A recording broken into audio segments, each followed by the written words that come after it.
बघा गणितीय श्रेणी असतात बघा, 9 ची श्रेणी आणि 1 ची श्रेणी आपल्याला शिकायची. गुणाकार जेव्हा करत असतात आपण त्यावेळेस काय सोप्या पद्धतीने या प्रकारे गुणाकार करता येतो. बघा वरी किती अंकी संख्या आहे? 1 2 3 4 5 अंकी, 5 अंकी संख्या आहे आणि खाली पण 9 ने काय 5 अंकीच पाहिजे. 9 गुणिले 5 अंकी तरच याला ट्रिक लागू होती. सुरुवातीला काय करायचं, हे अंक जशाला तसे लिहायचे. 6 ला 6, 3 ला 3, 8 ला 8, 5 ला 5. पण इथं काय करायचं 4, 1 ने काय करायचा कमी घ्यायचा. 3 घेतले का 3. आता काय करायचं, यानंतर या 9 तून ही संख्या मायनस करून लिहायची. 9 तून 6 गेल्यास किती राहतात 3. 9 तून 3 गेल्या 6. पुन्हा 9 तून 8 गेल्या 1.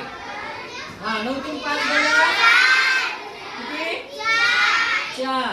आणि 9 तून नंतर 4 गेल्या 5. पण शेवटला काय करायचं, एक अंक काय करायचा जास्त घ्यायचा. 5 घ्यायचं. 5 आले ना 6 घ्यायचं. इथं किती 9 तून 4 गेल्यास किती राहिला 5. 6 घ्यायचं. शेवटचा एक अंक काय करायचा आपल्याला जास्त घ्यायचा. आता ही झाली 9 ची. त्यानंतर बघा 1 ची श्रेणी, 1 चा गुणाकार. 1 ची सोपी आहे सगळ्यात, जेवढे अंक तेवढेच पाहिजे. 4 अंकी संख्या आहे, 4 अंकीनेच गुणायचं आहे. 1 ची जसं तर किती अंक आहेत 4. त्या तिथपर्यंत राहायचं 1 2 3 4.